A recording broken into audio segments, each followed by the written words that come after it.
YouTube, what's going on? BD Wolfgang 1980 here, aka Bezell, the man that's seen the place to be in the QCNC. Well, hello friends, I hope you're doing well. As usual, I most certainly am.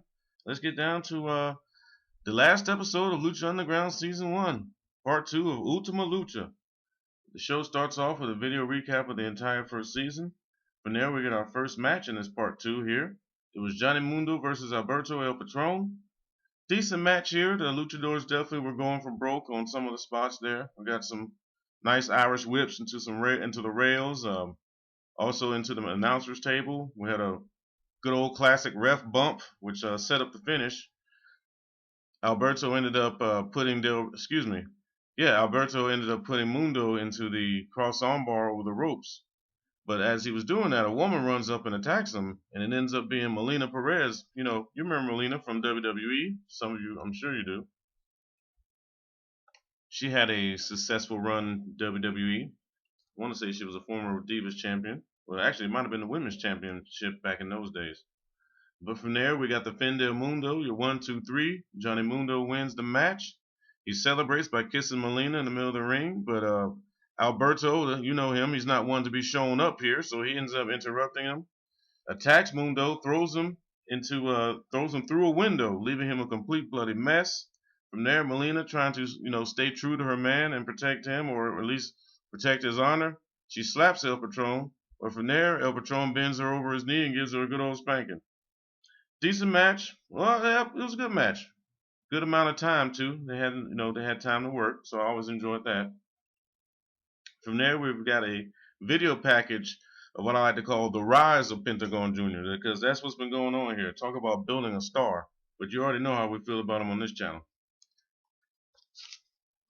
From there, it goes to another backstage segment. El Dragon Azteca is in the dungeon trying to rescue Lotus. Dario comes in and tells him that you have broken a sacred treaty by coming in here. The punishment is death. Dario gets the key, folks. That's right. He finally has the key out. Is this getting ready to happen? We're getting ready to see the brother here. Let's see. From there, Lotus attacks El Dragon Azteca from behind and ends up killing him. Dario releases Lotus. He says, you must come with me because now you've started a war and I'm the only one that can protect you. He then releases Montanza, but we still didn't get to see him yet, okay? They're still teasing us. From there, it's time for the Cero Miedo match. Vampiro versus Pentagon Jr. I remember Vampiro from back in the day. I was kind of looking forward to this as long as he didn't overdo it. Well, mixed emotions because, part of me was glad to see him and he did look pretty good. Not as far as like being in shape, but he really brought it as far as trying to tap into that, that other side. And he took a pretty good beating, folks. Comment down below. I mean, it was a pretty violent match. It was a bloody mess, and it definitely worked into a surprise finish. At the end of the day, it turned out that Vampiro was the master the whole time, and Pentagon Jr. was trying to please him. So they gave us a little bit of swerve action there, and it was almost you could see it coming there towards the end, right there before when Vampiro was calling for him to break his arm. I just kind of smelled something was getting ready to happen there, but it definitely, to me, it didn't disappoint. I still have hope for next season, and P.S. we better get next season, please. Come on, El Rey Network. Somebody work on it. Hook us up. But it was a good violent match. Not bad. I enjoyed it, though. From there was the Gift of the Gods match. Bengala, Phoenix, Big Rick, King Cuerno, Sexy Star, Jack Evans, Aerostar are your competitors, all fighting for that Gift of the Gods championship belt. It's basically like a Money in the Bank kind of concept. Definitely looking forward to that if we, like I said, we get next season here, please. But just a classic kind of battle royal style match. A little bit of action going on everywhere. Phoenix did win the match with the fire driver on Jack Evans. Tell you what, Jack Evans is something else. What a performer. I don't know if he ever had a shot in WWE or anything like that, but somebody's dropped the ball somewhere with a lot of these luchadors, as a matter of fact. That's a whole nother video. Let's continue on here, folks. From there, we got El Tejano Jr. versus Blue Demon Jr. That's right, Junior and Junior here. Now, this was very disappointing on my part. I mean, we really didn't get nothing much going here. I don't know if Blue Demon was maybe nursing an injury or maybe something like that. But it was a little disappointing. Very short, kind of nothing going on match. Tejano started off in control for a short while, and then all of a sudden the crew comes out. They have Blue Demon's back now. Chavo comes out acting like he's going to play savior. He has a chair in his hand. He ends up turning on Tejano, striking him. Blue Demon gets the pin with a lax cover. Good old boot over the chest. 1, 2, 3. From there, it was time for your main event. Now, this one we've been looking forward to pretty much almost a year. It's time. Mil Muertes has a title shot against Prince Puma. The new Mil Muertes, may I add. So let's continue here. This time we're going to give you a little breakdown of some of this action. We got some back and forth action here. Some in the ring, outside in the crowd. We got some brawling. Crowd was super hot, split down the middle. Puma even used Katrina as a weapon at one point. Mil punishes Puma, throwing him onto chairs. Irish whips into the rails. Powerbomb onto the steps, which looked very painful. From there, we got Suplex City chance after a T-bone suplex from Puma to Mil Muertes. Puma showing that he does have some strength. We get a spear from the ring edge to the outside through a table. Very nice violent spot. We got multiple holy bleep chants during this part here. From there, Mil only gets a 2 count after that vicious spear. From there, we get a very sickening Uranagi from Mil to Puma. But Puma starts to fight back using those martial arts. We get some snapping kicks. From there, we get this. He sets up Mil for the 630. We only get a 2 count. From there, we get a second attempt. This time, Mil moves out of the way, so Puma misses. Puma gets speared. We get a flatliner for just a 2 count. Puma kicks out. They start to brawl back and forth. Puma goes up top. Mil follows him, gets knocked down off the ropes, but immediately jumps back up, hits poor Puma with the flatliner off the top rope. 1, 2, 3. New champion, folks. And let me tell you, we got, Mil Muertes' crew, if you want to call that, the DOD. We got Katrina, so they got a nice clique here, but they got all the gold. The show ended with them in the ring, holding the gold. New trios champions, a new Lucha Underground champion. Oh boy, but we're not done there. I'm just heartbroken if we don't ever get to see how this stuff wraps up, or at least get some more of this great action, some of these great storylines. But let's continue. The show didn't end there. From there, it shows back in Dario's office. Lotus and Dario are packing up. They're grabbing the cash. They're getting ready to leave the temple. They get into a SUV with a horse trailer behind it.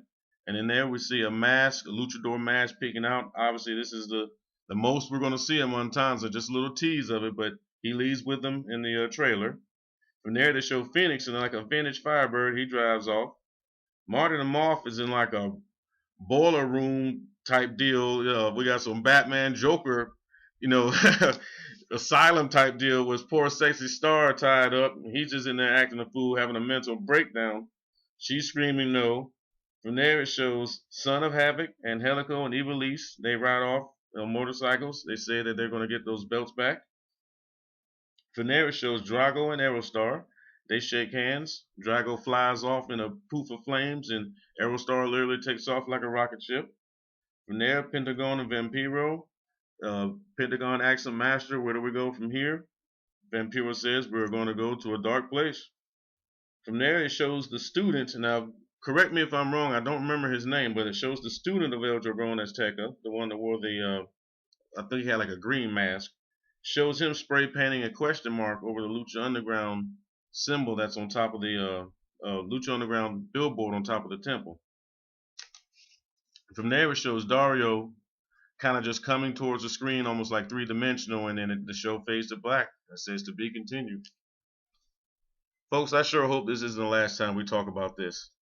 I really hope not. But if it is, let's give it the proper send-off it deserves. What a load of fun. What a ride this whole season was.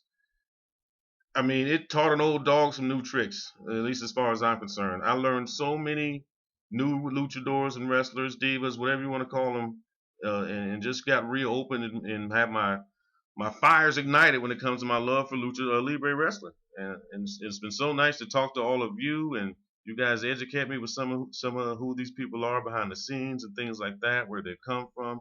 I've enjoyed this immensely. I sure hope this is not the last time we talk about this. But if it is, Lucha Underground, thank you so much. Robert Rodriguez, Mark Burnett, El Rey Network, all you guys, don't let this be the end, but thank you if it is. AAA Wrestling, I mean, and thank each and every one of you. But I hope to talk to you again. I really do. I'm keeping my eyes open every day. I'm checking the net, see if I see Lucha Underground news, season 2 confirmed, anything like that. But definitely comment down below. What did you think of the final episode, and what did you think of Lucha Underground as a whole? Will we see it again? Do you think we will? If we won't, what do we do? I don't know. I don't know. It's hard to go back. I mean, I was saying in my, I did a previous video about NXT earlier. I was saying my Wednesday nights, they haven't been the same. I mean, it's what do you do? But I guess nothing much. Just enjoy the memories. I've been watching the old episodes quite a few times over. I actually watched Ultima Lucha, the one we just talked about, probably 5 or 6 times. I mean, what do we do? But that's what it means to me. I mean, it kicked serious butt. Definitely a change of pace. It brought a lot of things to the table from those backstage segments, the filming, the way they're cutting the promos like movies. I mean, just thank you so much. Bravo. But here's the thing. The door is open, people. I was talking with my girlfriend and she looked at me like I was crazy, but just hear me out, you guys, okay? I mean, maybe one day there'll be a gimmicked MMA style show. And it'll be because of Lucha Underground. Lucha Underground walked that tightrope of giving us like movie style entertainment, but still it was about wrestling. The door is open. Someone can come out right now, and if they got the money to do it, first of all, give us Lucha Underground season 2. But if they got the money to do it, they can make an MMA style league with just gimmicks. Think about that. I mean, isn't that the one thing that UFC and MMA has always really lacked? They always have like 1 or 2 guys that's really good, and they'll sell a match or sell a fight like it's a wrestling match. Imagine if you got real storylines, gimmick storylines, and gimmick promos, and then obviously you have competitors in the ring, in the octagon that can pull it off, give us a good, or visually just give us a good fight. No one's leaving with a broken arm or anything like that. But just imagine if anything like that is even, we wouldn't be talking about this a year ago if it hadn't been for Lucha Underground. The door is open. Traditions be darned. It's time for a new day, literally.